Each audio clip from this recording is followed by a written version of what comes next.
Today I have invited Kate Tivney to join me on TPAS Member Chat. Kate is a chair of Selwood Housing Scrutiny team. She's currently keeping a volunteer team of 5 involved in scrutiny within the limitations of the lockdown. I'm interested in learning about Kate's opinion on how tenant-led scrutiny can continue during this uncertain and challenging period. Hello, Kate, and welcome to TPAS Member Chat. Hello, Rae. Thank you very much for inviting me. Thank you for finding the time. So, Kate, can you just tell me a little bit more about where home is and what's it like for you at the moment, living in and working in your current situation?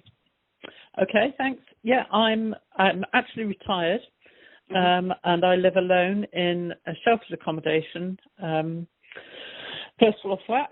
So the solo thing has its challenges, but I find plenty to keep me busy within my own 4 walls, which is nice. So you're living alone, but there's a community around you, or there's neighbours nearby. Yes, there are about 16, 17 of us in this building, which isn't many, but it's enough to say hello along a corridor kind of thing, you know. And also I have a car that some of the others don't, so I'm able to, when I go shopping, I can ask if they want anything picked up, you know, and things like that. So that's good. Oh, that's wonderful. So we interact, although we're not socialising in each other's homes or anything, you know. And obviously, with your chair of Selwood Housing Scrutiny team, what's the kind of changes that you've seen or having to deal with to continue your role as chair? Well, it's interesting actually, because we've managed to maintain contact with each other through. What we do is we have informal meetings and we have formal business meetings. The formal business meetings are 4 times a year with the involvement manager, the group director, and held in the office. But informal meetings we have about once a month off-site, so in one another's homes or in the community lounge here, those sort of places. So we get together and we talk about where we're at, what we're doing, share all our ideas, our notes, our benchmarking, whatever we're doing. So we've been doing that with Skype, which is brilliant. We've all managed to get together. There are only 5 of us on the team at the moment, but we've been getting together on Skype. We email each other regularly. As it happens, we've just come to the end of one review, and that's going to the board next month. Excuse me. And we're looking at what happens next.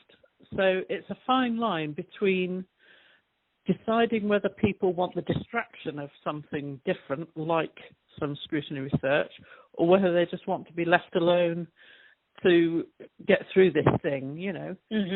I'm finding that the team are responsive to preparing for the next review, albeit there's not a lot we can do other than research through benchmarking online, any resources we can find online, comparing notes with other associations, because obviously we don't want to be contacting other associations in our benchmarking and when they've got enough to do in the present environment, you know. Yes. So that's kind of where we are. It's different. It's not the same having Skype meetings, because when you're together as a team around a table, it's much easier to bounce ideas around. And even if 3 or 4 people are talking at once, you're interacting. We don't have the same vibe, I don't think, on Skype, but we have that technology and that connection, which is brilliant. There's 2 things I wanted to ask you about this, about what you just talked about there, Kate. So, firstly, what kind of sensitivities are you having to deal with your volunteers because of the, and the housing staff at Selwood? And finally, can you just pick up on some of the limitations that you have found with going through Skype? Difficult setting up meetings sometimes, getting everybody together at the same time, albeit 2 of my team members are in serious lockdown. They're not going anywhere. So they have their own issues going on, which I have to be sensitive to. What was the second part of your question? Sorry. Oh, yeah, sorry. The limitations of Skype. Are there, there's obviously wonderful opportunities with Skype, but what limitations are you noticing?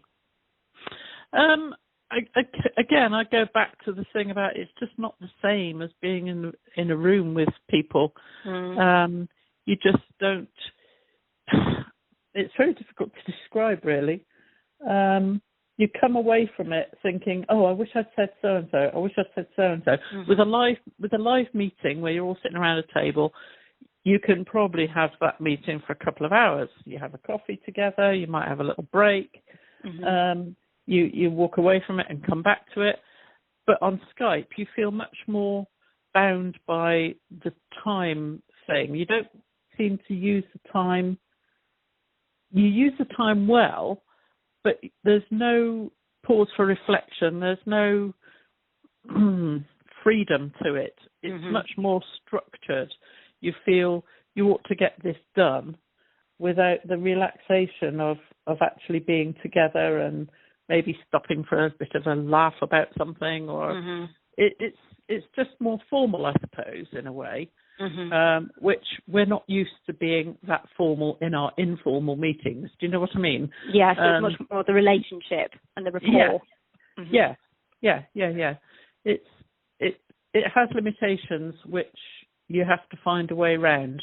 And I think when we have another one, we're having another one at the end of this month, we might be a bit more relaxed. We'll all be a bit more used to the lockdown because obviously it seems to be going on for another 3 weeks minimum. So, and I think we're all probably using Skype and FaceTime and all these things in our private worlds anyway. We'll be much more used to it. So that's another thing that maybe when they come back with whatever they've been doing in the interim, the actual format of the meeting might be freer, might be more relaxed. I have to wait and see on that one. Fingers crossed. We're hearing on our kind of mutual network that we're both on, which is the TPAS Tenant Scrutiny Network, that some landlords are pausing all of their formal involvement with tenants, including scrutiny groups. That's what the tenants are telling us. That's part of the network saying. Do you have an opinion on this? My opinion is that we, as a team, as a scrutiny team, we feel we can bubble away in the background preparing for a new review without troubling staff at the company too much. They have enough to do with keeping the company going, By the same token, we are free to speak to our involvement manager, our group involvement development director, at any time if we want to. So they are open to our input, our contacts, if you like. But there's not a lot we can do other than some ground research towards our next one, and prepare our scoping or whatnot.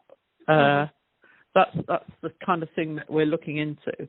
We'll prepare as well as we can, and then we will probably pause slightly while everything gets back into the swing of things. But when it does, we'll be ready to go with our next review. So it's a slower time, but we haven't stopped at all.